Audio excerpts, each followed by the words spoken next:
19-ാം നൂറ്റാണ്ടിൽ മധ്യതിരുവിതാംകൂറിൽ രൂപം കൊണ്ട ക്രിസ്ത്യൻ ഉണർവ് പ്രസ്ഥാനത്തിന്റെ ചരിത്രം കേരളത്തിലെ മതപരിവർത്തനത്തിന്റെ ചരിത്രം കൂടിയാണ്. ഉണർവ് യോഗങ്ങളുടെ ഫലമായി 6 വർഷ പാർട്ടി അല്ലെങ്കിൽ കന്നീറ്റി ഉണർവ് സഭ എന്നൊരു പ്രസ്ഥാനം യസ്തൂസ് യോസേഫ് ആയി മാറിയ വിദ്വാൻകുട്ടി എന്ന തമിഴ് ബ്രാഹ്മണന്റെ നേതൃത്വത്തിൽ 1875-ൽ രൂപം കൊണ്ടതാണ്.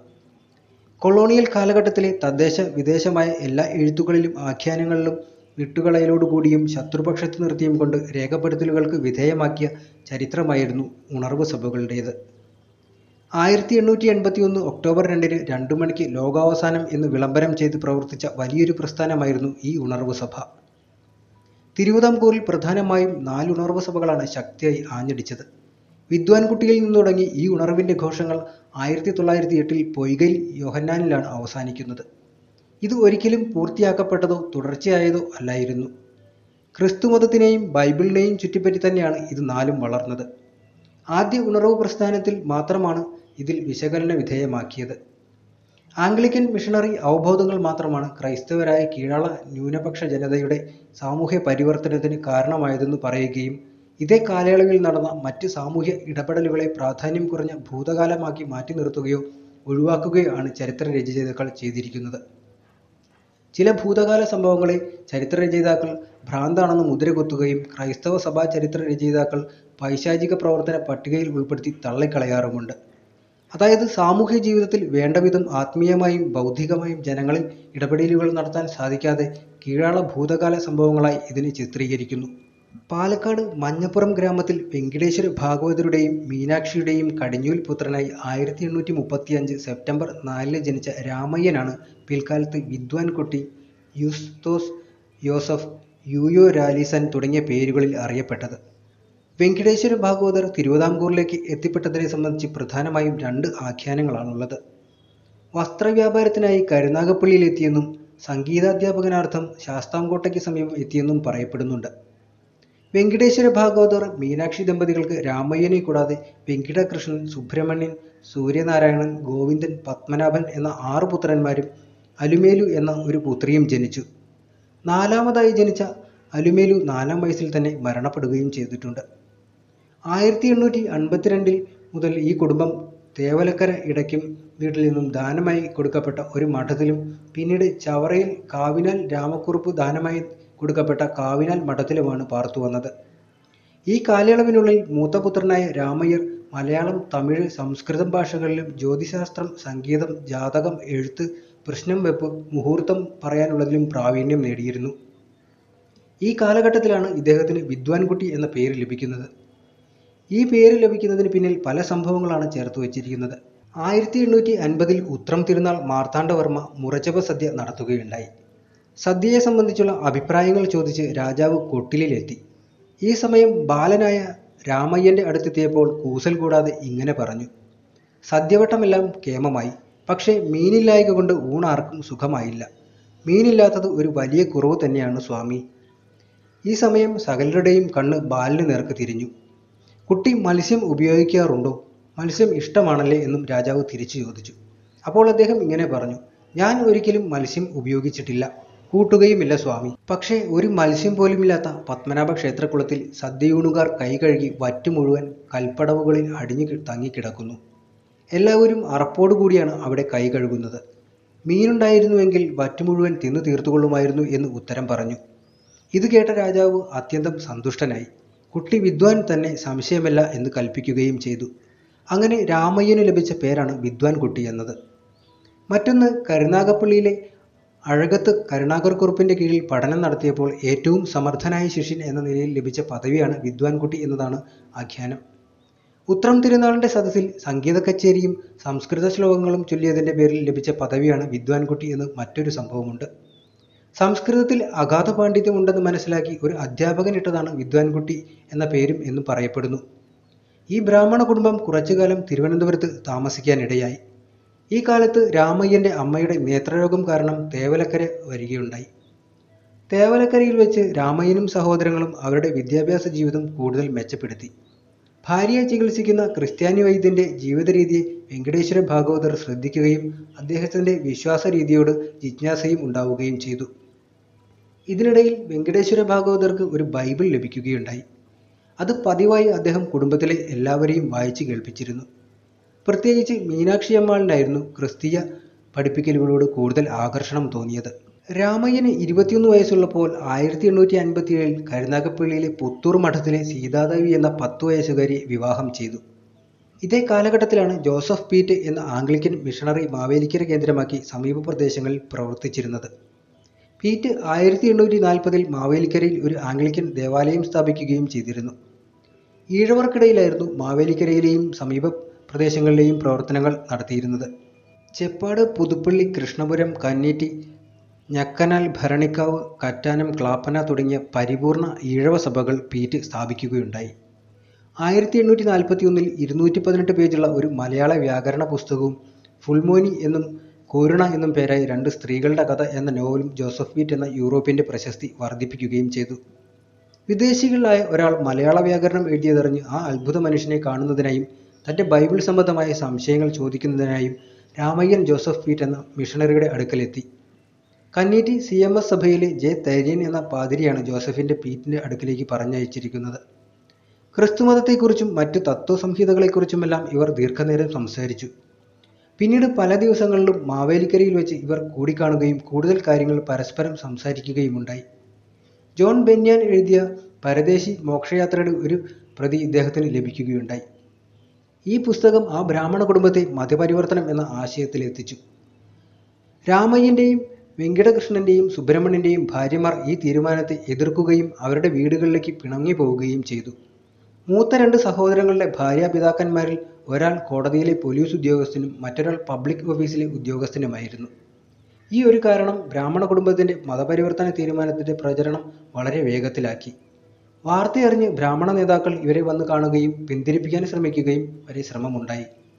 ഈ തീരുമാനത്തിന് കാരണം ജോസഫ് പീറ്റിൽ ആരോപിച്ച് കുറച്ചുനാൾ സായിപ്പിനെ പോയി കാണുകയും മതപരിവർത്തനത്തിനെതിരായി സംസാരിക്കുകയും ഉണ്ടായി. വെങ്കടേശ്വര ഭാഗവതരുടെ കുടുംബത്തിനെ മോഷണക്കുറ്റവും മറ്റ് കള്ളക്കേസുകളും ചുമത്തി ജയിലിലടച്ചു. ഇതറിഞ്ഞെത്തിയ ജോസഫ് പീറ്റ് ഒരു പരാതി എഴുതി ജഡ്ജിയായ ബ്രാഹ്മണന് നൽകുകയുമുണ്ടായി. പീറ്റ് കൊടുത്ത പരാതി കടലാസ് കോടതിയിൽ പരസ്യമായി കത്തിച്ചു കളഞ്ഞു. ജഡ്ജി അവർക്ക് ജാമ്യം നിഷേധിക്കുകയും ചെയ്തു. എന്നാൽ കുറച്ചു ദിവസങ്ങൾക്ക് ശേഷം ഒരു ജയിൽ ഓഫീസർ മുഖേന ഇവരെ വെറുതെ വിടുകയുണ്ടായി. ജയിൽ മോചിതരായ ഇവർ എത്രയും വേഗം സ്നാനപ്പെടണമെന്ന തീരുമാനം സായിപ്പിനെ അറിയിച്ചു. രണ്ടാമനായ വെങ്കിടകൃഷ്ണൻ ഒരു ദിവസം കുടുമുറി മുറിക്കുകയും മുഖത്തെ രോമങ്ങൾ വടിക്കുകയും ചെയ്തു. ഈ സംഭവം പീറ്റ് സായിപ്പിനെ വളരെയധികം ആകർഷിക്കുകയും ഹൃദയസ്പർശിയായി തീരുകയും ചെയ്തു. പീറ്റ് അദ്ദേഹത്തിൻ്റെ തലയിൽ കൈവച്ച് അനുഗ്രഹിക്കുകയും സ്നാനപ്പെടുത്തുന്നതിനായി സ്വാഗതം ചെയ്യുകയും ചെയ്തു. ഇതറിഞ്ഞ വെങ്കിടകൃഷ്ണൻ്റെ ഭാര്യ തലമുണ്ടനം ചെയ്യുകയും നിത്യവിധവയായി കഴിയാൻ തീരുമാനം എടുക്കുകയും ഉണ്ടായി. എന്നാൽ മൂത്ത പുത്രൻ രാമയ്യൻ്റെ ഭാര്യയും ഭാര്യാമാതാവും ക്രിസ്തുമതത്തിൽ ചേരാം എന്ന തീരുമാനം കൈക്കൊണ്ട് തിരികെ വരികയായിരുന്നു. 1861 ഓഗസ്റ്റ് മാസം മാവേലിക്കരയിൽ ജോസഫ് പീറ്റ് എന്ന മിഷണറിയാൽ വെങ്കടേശ്വര ഭാഗവതരും കുടുംബവും സ്നാനപ്പെട്ടു. 10 ബ്രാഹ്മണരും 12 ഈഴവരുമായിരുന്നു അന്നേ ദിവസം സ്നാനപ്പെട്ടത്. വെങ്കടേശ്വര ഭാഗവതർ കൊർണല്യോസിസ് യൂസ്തൂസ് എന്ന നാമത്തിൽ സ്നാനം ചെയ്തു. പിതാവിൻ്റെ പേര് ആദ്യം ചേർത്തുകൊണ്ട് മക്കൾ യഥാക്രമം രാമയ്യൻ യൂസ്തൂസ് യോസഫ് എന്നും വെങ്കിടകൃഷ്ണൻ യൂസ്തൂസ് യാക്കോബ് കുട്ടിയെന്നും സുബ്രഹ്മണ്യൻ യൂസ്തൂസ് മത്തായിക്കുട്ടിയെന്നും സൂര്യനാരായണൻ യൂസ്തൂസ് യോഹന്നാൻ എന്നും ഗോവിന്ദൻ യൂസ്തൂസ് ഫിസിപ്പോസ് എന്നും പത്മനാഭൻ യൂസ്തൂസ് ശമുവേൽ എന്നും പേരുകൾ സ്വീകരിച്ച് സ്നാനപ്പെട്ടു.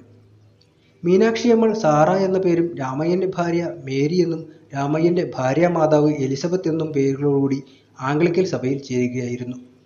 സ്നാനാനന്തരം ജോസഫ് പീറ്റിൻ്റെ ബംഗ്ലാവിലായിരുന്നു ഇവർ 10 പേരും കുറച്ചുകാലം താമസിച്ചത്. ഇക്കാലത്ത് ഇവർ മിഷണറിയിൽ നിന്നും വേദപുസ്തകം കൂടുതൽ പഠിക്കുകയും ബൈബിൾ സംബന്ധമായ അറിവ് നേടുകയും ചെയ്തു. 1863 കൊർണലോസ് യൂസ്തൂസ് മരണപ്പെടുകയായിരുന്നു. ജോസഫ് പീറ്റിൻ്റെ അടുത്തു നിന്നും വേദപഠനം നടത്തുന്നതിനിടയിൽ യൂസ്തൂസ് യോസഫിനെയും യൂസ്തൂസ് മത്തായിക്കുട്ടിയെയും മാവേലിക്കര പള്ളിയുടെ ഉപദേശിയായി നിയമിച്ചു. യാക്കോബ് കുട്ടിയെ കന്നീറ്റി പള്ളിയിലെ ഉപദേശിയായും ഏർപ്പെടുത്തി. ഇതിനുശേഷം യൂസ്തൂസ് യോസഫിനെ അച്ഛൻ പട്ടത്തിന് പഠിപ്പിക്കാൻ വിടുകയും 1869 കന്നീറ്റി ഇടവക പട്ടക്കാരനായി നിയമിക്കുകയും ചെയ്തു. കന്നീറ്റി ഇടവക പട്ടക്കാരനായി യൂസ്തൂസ് യോസഫിൻ്റെ സഭയിൽ 1871 മഡോക്സ് മിഷണറിയുടെ ചിന്തയാൽ രൂപം കണ്ട ഒരു ദളിത് അധ്യാപക പരിശീലന സ്കൂൾ ആരംഭിക്കുകയുണ്ടായി. കന്നീറ്റി മിഷൻ പുരയിടത്തിൻ്റെ അടുത്ത് ഒരു കെട്ടിടമുണ്ടാക്കി 12 ദളിത് യുവാക്കന്മാർക്ക് താമസിക്കുവാനുള്ള സൗകര്യവും ചെയ്തു കൊടുത്തു. വിവിധ സ്ഥലങ്ങളിൽ നിന്ന് തിരഞ്ഞെടുക്കപ്പെട്ട വിദ്യാർത്ഥികൾക്കായുള്ള ഒരു പദ്ധതിയായിരുന്നു ഇത്. യൂസ്തൂസ് യോസഫിന്റെ കീഴിൽ തുടങ്ങിയ ഈ പാഠ്യപദ്ധതിയിൽ അദ്ദേഹത്തിൻ്റെതായ ആശയങ്ങൾ പ്രചരിപ്പിക്കുവാൻ തുടങ്ങി. കൗപീനം, അരയിൽ മാത്രം നാമമാത്രമായ വസ്ത്രം ധരിച്ചിരുന്ന ദളിത് വിദ്യാർത്ഥികളെ ഇവയ്ക്ക് പകരമായി വൃത്തിയുള്ളതും നല്ലതുമായ വസ്ത്രം ധരിപ്പിക്കാൻ പ്രേരിപ്പിച്ചു. അസമത്വം എന്ന തൻ്റെ ആശയത്തിൻ്റെ തുടക്കമായിരുന്നു ഈ അധ്യാപക പരിശീലന സ്കൂളിൽ കാണപ്പെട്ടത്. പിന്നീട് ഇദ്ദേഹത്തിൻ്റെ വിശ്വാസരീതി മാറിയതും കന്നീറ്റി ഉണർവ് സഭയുടെ സ്ഥാപനവും എല്ലാം അധ്യാപക പരിശീലന കളരി കന്നീറ്റിയിൽ നിന്നും മാറ്റുന്നതിനും കാരണമായി. ഈ കാലഘട്ടത്തിൽ യാക്കോബ് കുട്ടിയും മത്തായി കുട്ടിയും കോട്ടയം CNIയിൽ പഠിക്കുകയും അതോടൊപ്പം മാവേലിക്കരയിലെ മിഷന്റെ കീഴിലുള്ള സഭകളിൽ ജോലിയും ചെയ്തിരുന്നു. ഈ സമയം മുതലാണ് ഉണർവിൻ്റെ കാറ്റ് വീശിത്തുടങ്ങിയത്. ഉണർവ് എന്നത് വിശ്വാസത്തിലുണ്ടാക്കപ്പെടുന്ന ഒരു പ്രതിഭാസമാണ്. നിർവചനങ്ങളിൽ ഒതുങ്ങാത്ത ഉണർവ് എന്ന പദം ഇതിൽ ഉപയോഗിക്കുന്നത് അമിതമായ ക്രിസ്തീയ വിശ്വാസം എന്ന കാരണത്താൽ ജനങ്ങൾ കൂട്ടമായി ആരുടെയെങ്കിലും നേതൃത്വത്തിൽ നടത്തുന്ന യോഗങ്ങൾ എന്ന അർത്ഥത്തിലാണ്. ഇത് ഞായറാഴ്ച നടക്കാറുള്ള ആരാധനയിൽ നിന്നും വ്യത്യസ്തമാണ്. കയ്യടി, നിലവിളി, നൃത്തം തുടങ്ങിയവയും മറുഭാഷകളും ഈ യോഗങ്ങളിൽ സംസാരിക്കാറുണ്ട്. മിഷണറി പ്രവർത്തനങ്ങളുടെ ഭാഗമായി ഇന്ത്യയിലെ ജനങ്ങൾക്കിടയിൽ വിദേശ രാജ്യങ്ങളിൽ നടക്കുന്ന ഉണർവ് യോഗങ്ങളെക്കുറിച്ച് അറിവ് ലഭിച്ചു. ജോൺ ക്രിസ്ത്യൻ അരുളപ്പാൻ എന്ന തിരുനെൽവേലി സ്വദേശിയിൽ നിന്നാണ് തെക്കേ ഇന്ത്യയിലെ ഉണർവ് ചരിത്രം തുടങ്ങുന്നത്. ക്രിസ്തുവിൻ്റെ രണ്ടാം വരവ് എന്ന വിഷയത്തെക്കുറിച്ച് സംസാരിക്കുക എന്നതായിരുന്നു പ്രധാന ദൗത്യം. 1853-ലും 1859-ലും അരുളപ്പാൻ തിരുവിതാംകൂറിലെ പല സ്ഥലങ്ങളിലും വന്ന് ഉണർവ് യോഗങ്ങൾക്ക് തുടക്കമിട്ടു. 1860-കൾക്ക് ശേഷം മലങ്കര സഭയെ ഭരിച്ച മാർ മാത്യൂസ് അത്തനാസ്യൂസ് മെത്രാപ്പോലീത്ത മോശവത്സലം ശാസ്ത്രികളെ കൊണ്ടുവന്ന് പാട്ടുകൾ പാടിക്കുകയും തമിഴ് വെള്ളാളർ സമുദായത്തിലെ സംഗീതജ്ഞനായ വേദനായകം ശാസ്ത്രിയുടെ സഹോദരി ദീപവും മകളും വന്ന് ചില യോഗങ്ങൾ നടത്തുകയും ഉണ്ടായി.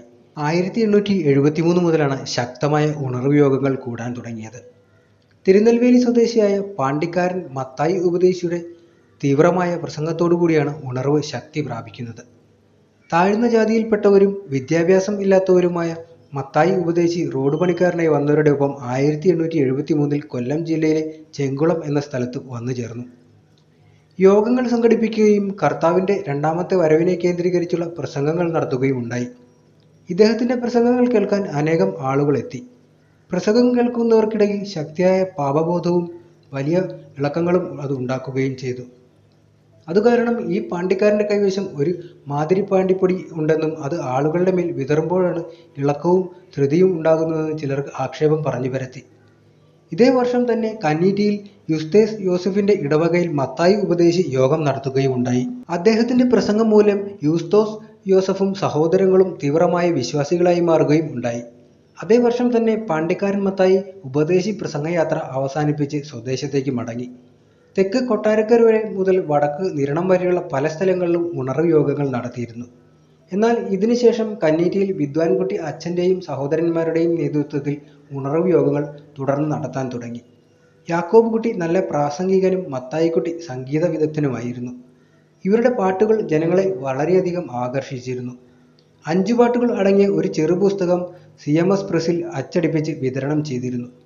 ഇതുകൂടാതെ ഒട്ടനവധി തമിഴ് ഗീതങ്ങളും മലയാളം പാട്ടുകളും ദിവസേന പ്രചരിപ്പിച്ചു തുടങ്ങി. 1874 കന്നി 8-ാം തീയതി എടത്വ എന്ന സ്ഥലത്ത് ആദ്യമായി ഉപവാസ യോഗം തുടങ്ങി. ഞായറാഴ്ച ആരാധനയ്ക്ക് ശേഷമുള്ള ഒരു യോഗത്തിൽ പുത്തൻമഠത്തിൽ ചാക്കോ എന്നയാൾ ഇത് നാശപട്ടണം, ഇവിടെ നിൽക്കാൻ പാടില്ല എന്ന് വിളിച്ചു പറഞ്ഞുകൊണ്ട് ഓടി. ആളുകൾ അയാളെ പിടിച്ചുകൊണ്ടുവരികയും നെഞ്ചേ നീ കലങ്ങാതെ എന്ന പാട്ടുപാടി ആശ്വസിപ്പിക്കുകയും ചെയ്തതായി പറയുന്നുണ്ട്.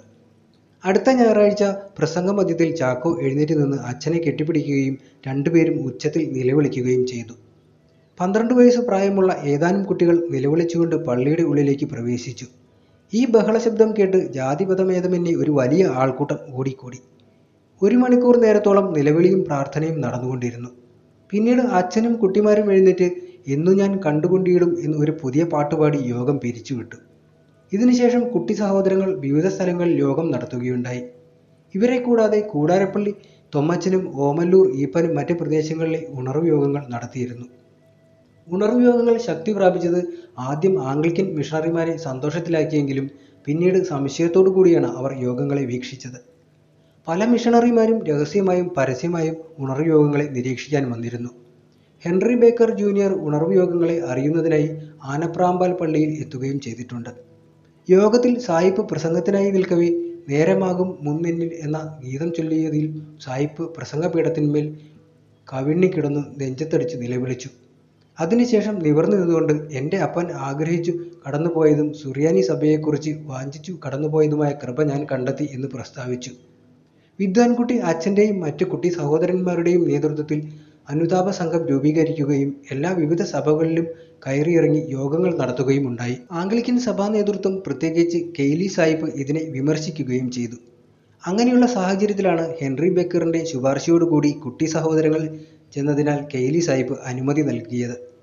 അനുതാപ സംഘ യോഗങ്ങളിൽ രഹസ്യമായി പാപത്തെ ഏറ്റുപറയുന്നത് നിരോധിക്കുകയും പൊതുവിൽ എല്ലാവരും കാണുകെ പാപത്തെ ഏറ്റുപറഞ്ഞാൽ മതിയെന്നും കെയ്ലി സാഹിബ് അഭിപ്രായപ്പെട്ടു.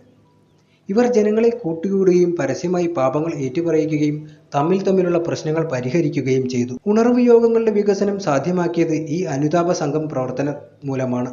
ജാതി നിറ വ്യത്യാസമില്ലാതെ ധാരാളം ആളുകൾ അനുതാപ സംഘത്തിൽ കൂടുകയും ചെയ്തു. പിന്നീട് പാപത്തെ പരസ്യമായി ഏറ്റുപറയിക്കുക എന്നതായിരുന്നു അനുതാപ സംഘത്തിൻ്റെ പ്രധാന ദൗത്യം. വിദ്വാൻകുട്ടി അച്ഛനും കുട്ടി സഹോദരന്മാരും അവരുടെ പാപങ്ങൾ പരസ്യമായി ഏറ്റുപറഞ്ഞു. ഞെട്ടിക്കുന്ന പാപവിവരങ്ങൾ പരസ്യമായി ഏറ്റുപറഞ്ഞത് പ്രസ്ഥാനത്തിൻ്റെ വിശ്വാസ്യത വർദ്ധിപ്പിക്കുകയും ചെയ്തു. ഇവരുടെ പാപം ഏറ്റുപറച്ചിൽ വളരെ വിശദമായിട്ടുള്ളതായിരുന്നു. സ്വയം സമർപ്പിച്ചുകൊണ്ട് മൊത്തം പാപങ്ങളും ഓർത്തെടുത്ത് പറഞ്ഞിരിക്കുന്നു. ഇവരുടെ വിശ്വാസം മൂലം ഇവർ ആരായിരുന്നു എന്ന് ഏറ്റുപറയുകയും ഉണ്ടായി. യൂസ്തോസ് യോസഫ് അദ്ദേഹത്തിൻ്റെ അമ്മായിയമ്മയുമായി ബന്ധപ്പെട്ടിരുന്നതിനെ പരസ്യമായി പറഞ്ഞു. മത്തായിക്കുട്ടിയും യാക്കോബ് കുട്ടിയും ഇതിനോട് സമമായ അവരുടെ പാപങ്ങളും പരസ്യമായി ഏറ്റുപറഞ്ഞു.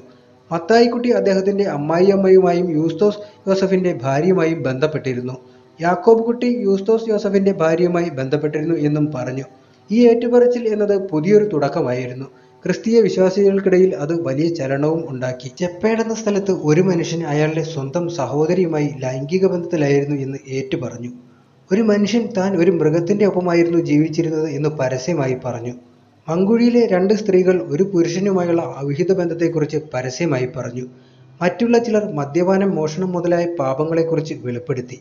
ക്രിസ്തുവിൻ്റെ 2ാം വരവിനെ പ്രതീക്ഷിച്ചാണ് ഇവർ ഇവരുടെ പാപങ്ങളെ പരസ്യമായി ഏറ്റുപറഞ്ഞ് സഭയ്ക്കൊപ്പം കൂടിയത്.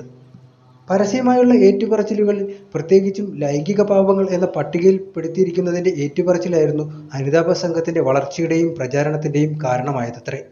അനുതാപ സംഘം എന്നത് ആംഗ്ലിക്കൻ മിഷണറിമാർക്ക് പിന്നീട് വലിയ ഒരു തലവേദന തന്നെ ആയി മാറുകയും ചെയ്തു.